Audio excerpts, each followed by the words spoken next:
மேடையில் அமர்ந்திருக்கும் அத்துணை அறிஞர்களுக்கும் எனது முதற்கண் வணக்கம். வரலாற்று துறையை சார்ந்தவள் என்ற முறையிலே காத்தாத்தி அவர்களின் வரலாற்று பங்கு மிக மிக பெரியது.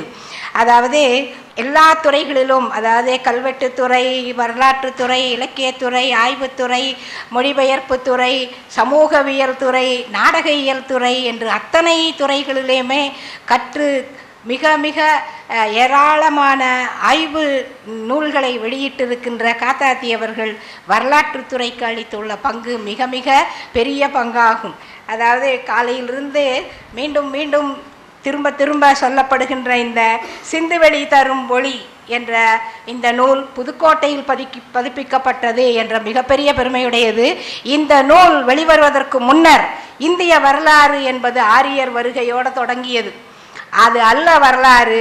அதற்கு முன், ஆரியர்களுக்கு முன் இந்திய வரலாறு சிறந்த ஒரு இந்தியர்களால், தமிழர்களால், திராவிடர்களால் தோற்றுவிக்கப்பட்ட சிந்து சமவெளி நாகரிகம் என்று நிறுவியது காத்தா திருநாவுக்கரசு ஐயா தான். ஸோ இந்திய வரலாறு என்பது இப்பொழுது சிந்து சமவெளி நாகரிகத்தோடு தொடங்கப்படுகிறது.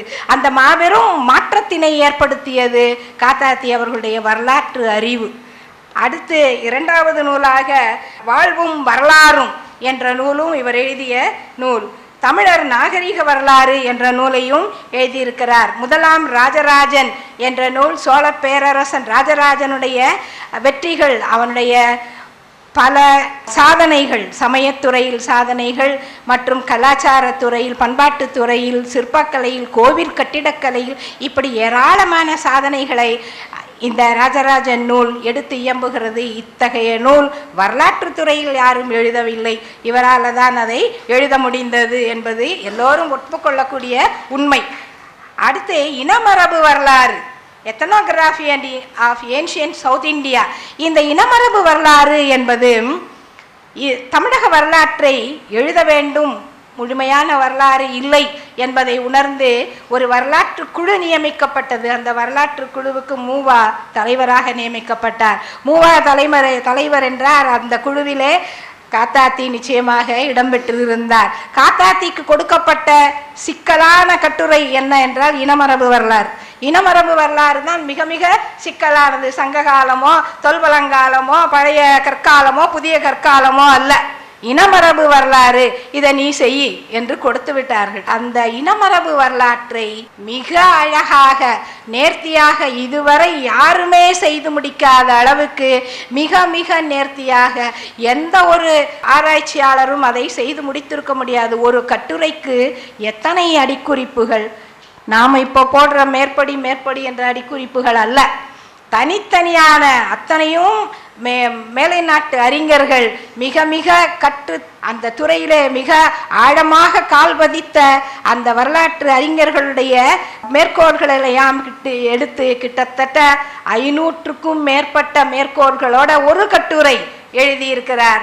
இந்த கட்டுரை திராவிட இனத்தின் பண்பை நிலைநாட்டுவதாக, இனமரபு என்ற அந்த திராவிட இனம் உலகத்திலேயே முதலாக தோன்றிய இனம் என்று நிறுவி இருக்கிறார். இதை மாற்றி அமைக்க, இதை தட்டி கேட்க வேற எந்த கொள்கையும் கிடையாது என்ற அளவிற்கு அந்த நூல் மிக மிக, அந்த பாடப்பகுதி தொல்பழங்காலம் என்றதில் இருக்கக்கூடிய அந்த ஒரு கட்டுரை மிக மிக போற்றி பெருமையோட பாதுகாக்க வேண்டிய அந்த கட்டுரை. அடுத்து வரலாற்று வஞ்சி, இலங்கையில் தமிழர் பண்பாடு, சிந்து சமவெளி எழுத்து வடிவங்கள். இப்போ சொன்னார் அர்த்தநாரீஸ்வரன் ஐயா கூறியபடி சிந்து சமவெளி எழுத்து வடிவங்கள் தமிழருக்கு உரியவை. தமிழருடைய பண்பாடு பழைய கற்காலம், புதிய கற்காலம், அதற்கடுத்து வந்த செப்பு காலம், அதுக்கு பிறகு வந்த வெண்கல காலம், அதுக்கு பிறகு வந்த இரும்பு காலம், இப்படி படித்தார வளர்ச்சியாக தமிழர் வரலாறு வளரவில்லை. பழைய கற்காலம், புதிய கற்காலம், அடுத்து இரும்பு காலத்துக்கு போய்விட்டார்கள் தமிழர்கள். அவ்வளவு வேகமாக வளர்ந்திருக்கிறார்கள். அத்தகைய பழங்கற்கால கருவிகள் உபயோகப்படுத்தப்பட்ட அந்த காலகட்டத்திலேயே இரும்பு உபயோகப்படுத்தப்பட்டிருக்கிறது. இதற்கான சான்றுகள் நமது தமிழ்நாட்டிலே ஏராளமாக கிடைத்திருக்கிறது. அந்த பெருங்கற்காலம் என்று கூறக்கூடிய அந்த புதைகுழி காலங்கள், அந்த புதைகுழிகளிலே தோண்டி எடுக்கப்பட்ட முதுமக்கள் தாழிகளிலே இருந்த அந்த இரும்பு கருவிகளும் கற்கருவிகளும் இதை மிக மிக ஆணித்தரமாக நிறுவுகிறது. அதாவது தமிழர் வரலாறு ஐரோப்பிய இன்றைக்கு மிக நாகரீகம் அடைந்த மேம்பாடு அடைந்த ஐரோப்பிய நாடுகள் என்று கூறிக்கொண்டிருக்கின்ற ஐரோப்பிய நாடுகள் எல்லாம் கற்காலத்தை விட்டு வெளியே வராத காலத்திலே இரும்பு காலம் இங்கே தமிழரிடையே தோன்றியிருக்கிறது. அது வளர்ந்திருக்கிறது. எந்த அளவுக்கு என்றால் இந்த புதைகுழிகள் எல்லாம் நமக்கு ஆதாரமாக இருக்கின்றது என்று மிக ஆணித்தரமாக இந்த நூல்களிலே காத்தாத்தி அவர்கள் நிறுவியிருக்கிறார்கள். இந்த அளவிற்கு எந்த வரலாற்று ஆசிரியரும் கூறியது கிடையாது. அவருடைய பாணியில ஆராய்ச்சியை செய்ய வேண்டும், அவரை போல ஆழ்ந்த ஆய்வு முடிவுகளை எழுத வேண்டும் என்பதுதான் இந்த கருத்தரங்கத்தினுடைய நோக்கம். வாய்ப்பளித்த அத்தனை பேருக்கும் நன்றி, வணக்கம்.